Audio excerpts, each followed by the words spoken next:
देखिए यहाँ पर भी टाइम है और यहाँ पर भी टाइम है। Are you getting the point? समझ आ रही बात? तो angle is always calculated with, angle is always considered with time axis. Hello बच्चों, वेलकम टू गाइड फिजिक्स। बच्चों आज की क्लास में हम कवर करेंगे पोजीशन टाइम ग्राफ।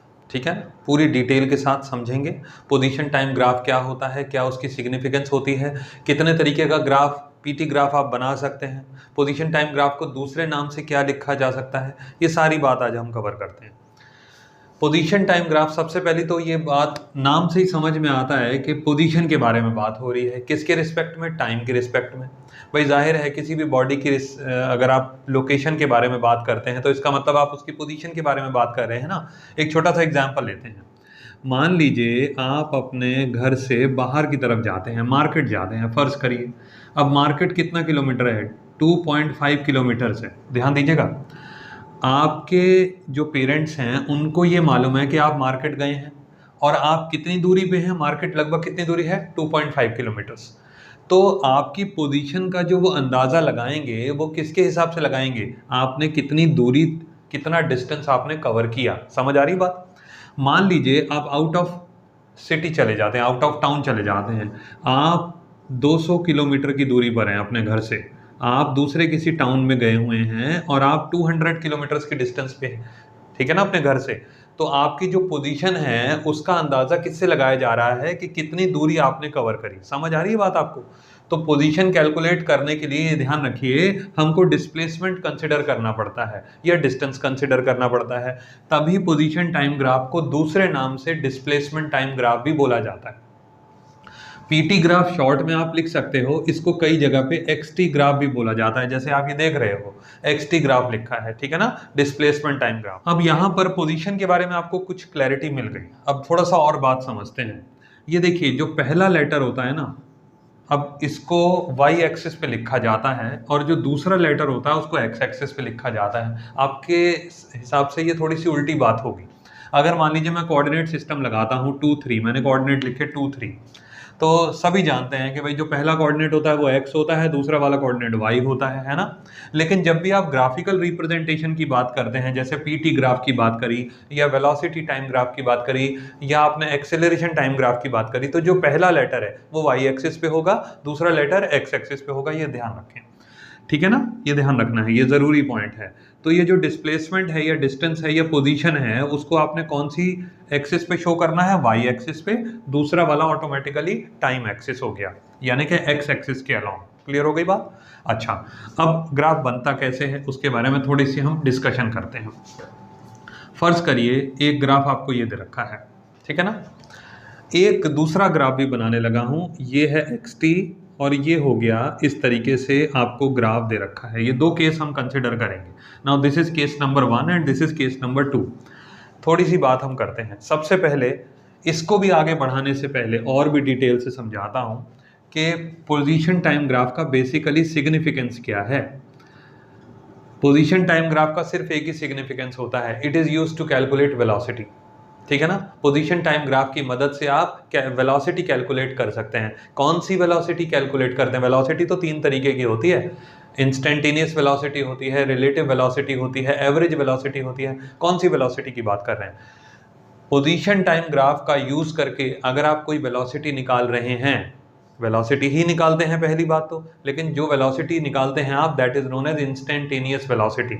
ये याद रखिए, position time graph is used to calculate instantaneous velocity. How? किस तरीके से कैलकुलेट करते हैं? slope of PT graph represents velocity. ये बात नोट करने वाली है। slope of position time graph represents velocity. समझ आ गया किस तरीके से स्लोप निकालते हैं? वो अभी बताता हूं। स्लोप का मतलब होता है tan थीटा। ये ध्यान रखिए, स्लोप का मतलब होता है tan थीटा। अगर आपके पास मैथमेटिक्स है तो आप जानते होंगे, मैथमेटिक्स में स्लोप को m से लिखते हैं। एक इक्वेशन आती है मैथमेटिक्स में, y is equal to mx plus c। इसमें जो m होता है ना वो स्लोप ही होता है। तो slope of position time graph gives velocity. Which velocity? Instantaneous velocity, ठीक है। नाउ tan थीटा, स्लोप का मतलब हो गया tan थीटा। तो सरल शब्दों में समझ लो कि पोजीशन टाइम ग्राफ या एक्सटी ग्राफ आपको दिया है और आपने tan थीटा की वैल्यू कैलकुलेट कर दी, तो इसका मतलब आपने वेलोसिटी निकाल ली, ठीक है। अब दूसरी बात, थीटा लेना कहाँ पे है? थीटा लेना है हमेशा टाइम एक्सिस के साथ। डायग्राम देखते हुए आपके मन में एक सवाल आ रहा होगा, भाई एंगल तो हम एक्स एक्सिस के साथ लगा रहे हैं, है ना? नहीं, हम एंगल एक्स एक्सिस के साथ नहीं लगा रहे हैं, हम एंगल लगा रहे हैं टाइम एक्सिस के साथ। क्या मतलब हुआ इस बात का? अगर मान लीजिए ये ग्राफ उल्टा हो जाए इस तरीके से, एक्स और यहाँ हो जाए टी, इसको बोलते हैं टी एक्स ग्राफ। तो अगर मैं यहाँ पे एंगल बनाऊंगा तो एंगल मुझे यहाँ लगाना पड़ेगा। ये देखिए आप, अब आप कहेंगे कि एंगल मैंने वाई एक्सिस के साथ ले लिया। नहीं, ना मैंने एंगल एक्स एक्सिस के साथ लिया है, ना मैंने एंगल वाई एक्सिस के साथ लिया है। मैंने एंगल कंसिडर करा है टाइम एक्सिस के साथ। ये देखिए, यहाँ पर भी टाइम है और यहाँ पर भी टाइम है। Are you getting the point? समझ आ रही बात? तो angle is always calculated with, angle is always considered with time axis, ऐसे याद रख लो, ठीक है ना? नाउ अब सुनिए ज़रा, फर्ज करिए यहाँ पर एक पॉइंट है P, इसको हम ऐसे वैल्यू ले लेते हैं। यहाँ पर टाइम की वैल्यू मैंने ले लिया 10 सेकेंड्स, 10 सेकेंड्स हो गई इस पॉइंट पे टाइम की वैल्यू। और यहाँ पर ऐसा करते हैं 5 मीटर्स लिख लेते हैं, ये डिस्प्लेसमेंट है, ठीक है ना? x माना डिस्प्लेसमेंट, डिस्टेंस टाइम ग्राफ भी बोल सकते हैं जैसे मैंने पहले बताया था, लेकिन अगर क्वेश्चन में डिस्प्लेसमेंट दिया है तो डिस्प्लेसमेंट लेना। यहाँ दे रखा है 5 मीटर, अगर आप टेन थीटा निकालते हैं यहाँ से, tan theta is equal to perpendicular divided by base. Perpendicular कितना हो गया? 5 मीटर्स, देख सकते हैं आप 5 मीटर्स, है ना? और यहाँ से ये वैल्यू कितनी हो गई बेस की? ये हो गई हमारी 10 सेकेंड्स। तो 1/2 मीटर पर सेकेंड। मीटर पर सेकेंड किसकी यूनिट होती है? वेलोसिटी की। तो स्लोप ऑफ पीटी ग्राफ, ये ध्यान रखने की बात है, slope of PT graph represents velocity, instantaneous velocity. Slope कैसे कैलकुलेट करना है? टेन थीटा, स्लोप का मतलब tan theta. Theta is always considered with time axis. I hope आप ये सारी बात समझ गए होंगे, अच्छे तरीके से इसको नोट डाउन कर लें, ठीक है? अब कुछ और बातें बताता हूं। यहां पर आप देखिए, ये ग्राफ बना है हमारे सामने, टाइम ऐसे बढ़ता चला जा रहा है, ठीक है ना? टाइम पहले 5 सेकंड है, फिर 10 सेकंड है, फिर 15 सेकंड है, ऐसे टाइम आगे बढ़ता चला जा रहा है। क्लियर हो गया? Getting the point? अब बॉडी की डिस्प्लेसमेंट कितनी है, पोजीशन कितनी है? यहाँ पे लेट से 10 मीटर है, ये यहाँ पर भी 10 मीटर, यहाँ पर भी 10 मीटर, यहाँ पर भी 10 मीटर, आगे बढ़ता चला जा रहा है। टाइम आगे बढ़ रहा है, लेकिन बॉडी की पोजीशन क्या है? 10 मीटर्स। डिस्प्लेसमेंट कितना है? 10 मीटर्स। यानी कि टाइम के साथ साथ बॉडी की पोजीशन चेंज नहीं हो रही। बॉडी की पोजीशन अगर टाइम के साथ साथ चेंज नहीं हो रही, इसका मतलब body is at rest. Clear हो गया पॉइंट? अगर आपको पोजीशन टाइम ग्राफ ड्रॉ करने को बोला जाए कि बॉडी रेस्ट पर है, उसके लिए पोजीशन टाइम ग्राफ ड्रॉ करिए, तो इस तरीके से बनेगा। क्योंकि यहां पर आप देखो, डिस्प्लेसमेंट बॉडी का चेंज नहीं हो रहा, पोजीशन चेंज नहीं हो रही। डिस्प्लेसमेंट मतलब पोजीशन, मैंने एग्जांपल के साथ अभी आपको समझाया था। टाइम हमेशा बढ़ता चला जा रहा है, बॉडी की पोजीशन चेंज नहीं हो रही, इसका मतलब बॉडी रेस्ट पर है। तो ग्राफ, ये आप समझ गए, graphical representation for the body at rest. अच्छा, अब जो पिछला ग्राफ हमने लिया था उसी को दोहराते हैं थोड़ा सा। ये देखिए, जब ये स्ट्रेट लाइन आती है ना, देखिए यहाँ पर x डिस्प्लेसमेंट है, ये बढ़ता चला जा रहा है, टाइम भी बढ़ता चला जा रहा है। जब ये इस तरीके की स्ट्रेट लाइन आती है, एंगल हमने ये कंसिडर करना है, इसको बोलते हैं यूनिफॉर्म वेलोसिटी। यूनिफॉर्म वेलोसिटी, इसको ये बोलते हैं यूनिफॉर्म वेलोसिटी, ये ध्यान रखिए। क्लियर हो गया point? Body is moving with uniform velocity. जब ये स्ट्रेट लाइन आएगा, इसका मतलब इक्वल डिस्टेंस और equal displacement in equal intervals of time. Equal displacement in equal intervals of time, this indicates the body is moving with uniform velocity. और uniform velocity से जब भी कोई बॉडी मूव करती है तो उसको बोलते हैं यूनिफॉर्म मोशन। यूनिफॉर्म स्पीड की अगर हम बात कर रहे होते तब जरूरी नहीं है यूनिफॉर्म मोशन होना। यूनिफॉर्म मोशन की ये कंडीशन होती है कि बॉडी की वेलोसिटी यूनिफॉर्म होनी चाहिए। एक्सेलरेशन से मतलब नहीं है, एक्सेलरेशन जीरो होना चाहिए। वैसे तो एक्सेलरेशन बदल रहा है तो बॉडी का मोशन यूनिफॉर्म नहीं है। अगर स्पीड बदल रही है तो भी आप यूनिफॉर्मिटी की गारंटी नहीं ले सकते। यूनिफॉर्म मोशन की गारंटी तभी होगी जब बॉडी की वेलोसिटी यूनिफॉर्म होगी, बस ये बात ध्यान रखनी है, ठीक है? तो जब भी स्ट्रेट लाइन आए तो इसका मतलब body is moving with, body is following uniform motion and is moving with constant velocity. अब एक और बात करते हैं, कई सारे ग्राफिकल रिप्रेजेंटेशंस हो सकते हैं, वो सारे केस एक एक करके डिस्कस कर लेते हैं। ये देखिए, ये टाइम है, ये एक्स डिस्प्लेसमेंट, बहुत बढ़िया पॉइंट है ये देखिए, एक और भी बना के दिखाता हूँ। इसी में आपको डिस्टेंस के बारे में भी शो कर देता हूँ। चलो, यहाँ पे है डिस्टेंस, ठीक है, यहाँ है टाइम। ये देखिए, गौर से सुनिएगा इस बात को। यहाँ पे आप देखो, टाइम है मान लीजिए 5 सेकेंड, 5 सेकेंड्स, यहाँ पे है 10 मीटर डिस्प्लेसमेंट, ये 15 मीटर, ये 20 मीटर एंड सो ऑन, बढ़ता चला जा रहा है। अब आप यहाँ पे ज़रा ध्यान दीजिए, जैसे जैसे बॉडी ऊपर जा रही है, बॉडी की पोजीशन बदल रही है ना। पहले 10 मीटर था, फिर 15 मीटर, फिर 20 मीटर, बॉडी का पोजीशन बदल रहा है, लेकिन टाइम बदल रहा है क्या? ये भी 5 सेकंड, यहाँ पर भी 5 सेकंड, यहाँ पर भी 5 सेकंड्स, टाइम तो वही रहा। क्या कभी ऐसा हो सकता है कि वक्त रुक जाए? कभी ऐसा हो सकता है? Time never stops. तो अगर कोई ग्राफिकल रिप्रेजेंटेशन ऐसी आ रही है जिसमें टाइम कभी बढ़ ही नहीं रहा, इसका मतलब है वो ग्राफ ही गलत है। This type of graph is not possible. वजह, बिकॉज वक्त कभी नहीं रुकता, टाइम नेवर स्टॉप्स। टाइम तो हमेशा प्रोसीड करेगा। तो कोई भी ऐसी लाइन जो टाइम को स्टिल दिखा दे, एक ही वैल्यू दिखा दे टाइम की, वो समझो ग्राफ ही गलत है। ठीक है ना, ये ध्यान रखिएगा। तो this type of graph is not possible. यहां पर भी आ जाओ एक पॉइंट और, ये देखिए, ये डिस्टेंस लिखा है। अभी तक तो हम डिस्प्लेसमेंट टाइम ग्राफ की बात कर रहे थे, डिस्टेंस को भी समझा देता हूं, इसलिए ध्यान दो। यहाँ पे डिस्टेंस लिखा है, जैसे जैसे ये वक्त आगे बढ़ रहा है, टाइम आगे बढ़ रहा है, एज टाइम इज प्रोसीडिंग, ये देखिए डिस्टेंस कम होता चला जा रहा है। ये देखिए बॉडी नीचे आ रही है, ये बॉडी तो नहीं कहूँगा मैं, लेकिन पॉइंट ए से बी के पास अब आ रहे हैं। A when you are moving from A to B, देखिए डिस्टेंस कम होता चला जा रहा है ऊपर से नीचे की तरफ, वाई एक्सिस की वैल्यू कम होती चली जा रही है। ये भी कभी संभव नहीं है, डिस्टेंस कभी कम नहीं होता समय के साथ साथ, डिस्टेंस हमेशा बढ़ता है हमेशा बढ़ेगा। अगर आप अपनी जगह पर रेस्ट पर हैं तो डिस्टेंस जीरो है, लेकिन जैसे ही आप थोड़ा सा मूव करें, चाहे आप आगे जाइए चाहे पीछे जाइए, डिस्टेंस की वैल्यू तो हमेशा बढ़ेगी, डिस्टेंस कभी कम हो ही नहीं सकता। ठीक है ना, तो ये डिस्टेंस टाइम ग्राफ कभी इस टाइप का आ जाए तो वो भी संभव नहीं है, ये याद रहे। होपफुली आपको ये सारे छोटे छोटे पॉइंट्स याद समझ में आ रहे होंगे, याद भी हो जाएंगे धीरे धीरे। स्लोप के बारे में भी पता चल गया, कुछ ग्राफिकल रिप्रेजेंटेशंस भी पता चल गए। अब कुछ केसेस में आपको और बताता हूँ। देखिए बड़ा अच्छा पॉइंट,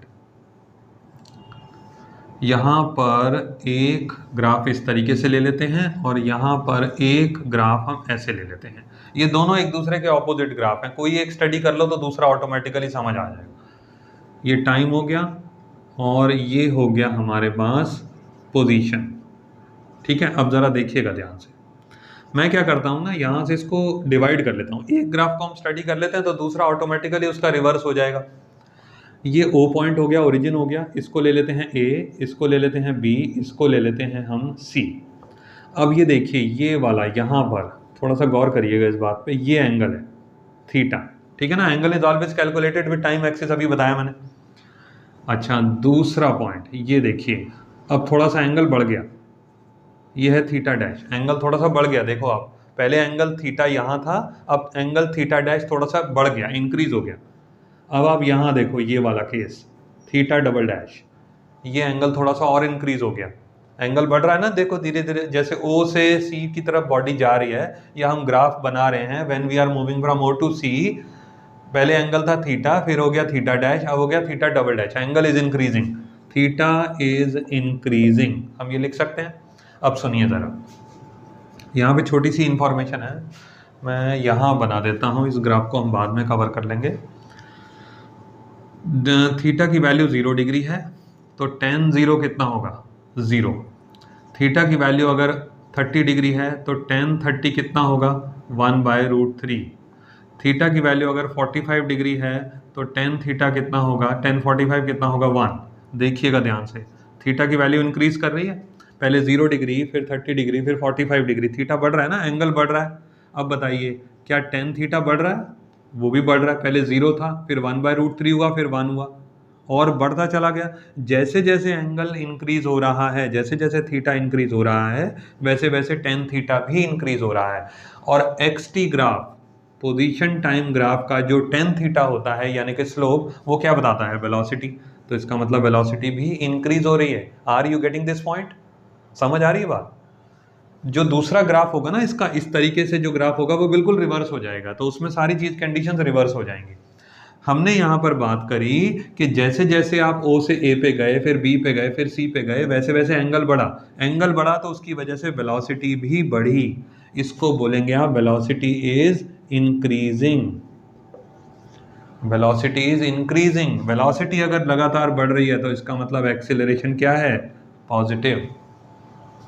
वेलोसिटी अगर बॉडी की लगातार बढ़ रही है इसका मतलब एक्सेलरेशन पॉजिटिव है। एक्सेलरेशन का मतलब क्या होता है? Change in velocity with time. अब अगर वेलोसिटी बढ़ रही है तो आप बोलेंगे एक्सेलरेशन पॉजिटिव, अगर वेलोसिटी कम हो रही है उसको बोलेंगे आप नेगेटिव एक्सेलरेशन। नेगेटिव एक्सेलरेशन को क्या बोलते हो? रिटार्डेशन या डेसिलरेशन। समझ आ रही बात? तो यहाँ पे वेलोसिटी बढ़ रही है इसका मतलब एक्सेलरेशन पॉजिटिव। ये वाला ग्राफ अगर पढ़ोगे, इसकी बात करोगे तो वेलोसिटी कम होगी समय के साथ साथ और एक्सेलरेशन की वैल्यू नेगेटिव यानी कि रिटार्डेशन। समझ आ गया? इसको बोलते हैं एक्सेलरेटिंग मोशन, इसको बोलते हैं रिटार्डिंग मोशन। ये चीजें आप नोट कर सकते हो, ये चीजें बहुत जरूरी हैं। होपफुली आपको समझ में भी आ रहा है। देखिए एक चीज और थी, यहाँ पर हमने जब ये बात रखी थी ना, ये वाला जो हमने ग्राफ बनाया था इसमें हमने बोला था वेलोसिटी कांस्टेंट है, और वेलोसिटी कांस्टेंट होती है तो एक्सेलरेशन कितना होता है? 0। ये याद रखना है, वेलोसिटी कांस्टेंट है तो एक्सेलरेशन की वैल्यू 0 होनी चाहिए। ठीक है? अच्छा, तभी होता है यूनिफॉर्म मोशन। अगर एक्सेलरेशन पॉजिटिव है तो फिर वो यूनिफॉर्म मोशन नहीं है। एक चीज और है, कुछ बच्चे ना कई बार कंफ्यूज हो जाते हैं, यूनिफॉर्मली एक्सेलरेटेड मोशन, इसका क्या मीनिंग होता है? यूनिफॉर्मली एक्सेलरेटेड मोशन, इसका मतलब होता है वेलोसिटी का लगातार इंक्रीज होना, इक्वल टाइम में इक्वल इंक्रीज होना। अगर एक समय पर 5 सेकंड में अगर वेलोसिटी 10 बढ़ी तो अगले 5 सेकंड में भी वेलोसिटी 10 बढ़ी, अगले 5 सेकंड में भी वेलोसिटी 10 बढ़ी, इसका मतलब uniformly accelerated motion. Uniform motion और यूनिफॉर्मली एक्सेलरेटेड मोशन में अंतर है। ठीक है ना? एक ग्राफ और बना लेते हैं, वो भी आपको समझ आ जाएगा और होपफुली पीटी ग्राफ की सारी कंडीशंस हमारी हो जाएंगी। पोजीशन टाइम ग्राफ आपको अच्छे तरीके से समझ में भी आ जाएगा। देखिए एक ग्राफ यहाँ पर इस तरीके से बनता है ऐसे करके। ठीक है? ये पोजीशन टाइम डिस्प्लेसमेंट है यहाँ पर। जनरली पोजीशन टाइम ग्राफ का मतलब ही डिस्प्लेसमेंट टाइम ग्राफ होता है, ये समझो आप। क्या ये नीचे आ सकता है? थोड़ी देर पहले हमने बनाया था डिस्टेंस, एक्स को लिया था हमने क्या? डिस्टेंस। याद है आपको? इस टाइप का ग्राफ बनाया था और मैंने बोला था ये संभव नहीं है क्योंकि डिस्टेंस तो समय के साथ साथ कम नहीं हो सकता, लेकिन डिस्प्लेसमेंट हो सकता है। यस, डिस्प्लेसमेंट समय के साथ साथ कम हो सकता है।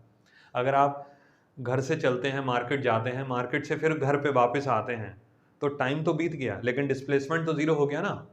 अगर आप घर से गए मार्केट तक तो डिस्प्लेसमेंट पॉजिटिव, मार्केट से घर की तरफ वापस आ रहे हैं तो डिस्प्लेसमेंट कम होता चला जा रहा है, और जब वापस घर पे पहुंच गए तो डिस्प्लेसमेंट 0 हो गया। तो डिस्प्लेसमेंट तो कम हो सकता है ना समय के साथ साथ? यस, कम हो सकता है। तो ये पहली बात, तो ये ग्राफ पॉसिबल है। डिस्टेंस के साथ ये ग्राफ पॉसिबल नहीं है लेकिन डिस्प्लेसमेंट के साथ ये ग्राफ पॉसिबल है। यहाँ पर डिस्प्लेसमेंट है, ठीक है ना? इसमें एंगल आपने ये वाला कंसिडर करना होता है, ध्यान रखिए, थीटा की वैल्यू 90 डिग्री से ज्यादा यानी कि obtuse, theta greater than 90 degree. इस केस में एक्सेलरेशन की वैल्यू नेगेटिव आएगी। एक्सेलरेशन नेगेटिव क्यों आएगा? आई एम सॉरी, एक्सेलरेशन नहीं, वेलोसिटी। इस केस में वेलोसिटी की वैल्यू नेगेटिव आएगी, ये ध्यान रखिए। ठीक है ना? क्योंकि वेलोसिटी क्या होती है? Slope of PT graph. Slope का मतलब tan थीटा, और थीटा की वैल्यू अगर 90 से ज्यादा है तो वो नेगेटिव हो जाती है। tan थीटा में अगर थीटा की वैल्यू 90 से ज्यादा होती है ना तो tan थीटा नेगेटिव आने लगता है, उसको बोलते हैं वेलोसिटी का नेगेटिव होना। है ये एक तरीके से ये भी यूनिफॉर्म मोशन का एग्जाम्पल, क्योंकि ये भी स्ट्रेट लाइन है। स्ट्रेट लाइन बन रही है, इस तरीके से ले लो या इस तरीके से ये वाला ग्राफ कंसिडर कर लो, ये यूनिफॉर्म मोशन ही कहलाते हैं। यहाँ पर वेलोसिटी की वैल्यू नेगेटिव लगाना। ठीक है? होपफुली पोजीशन टाइम ग्राफ के बारे में ये सारा लेक्चर आपको समझ आ गया होगा अच्छे तरीके से। अगली क्लास में हम वेलोसिटी टाइम ग्राफ के बारे में पढ़ेंगे। Thank you.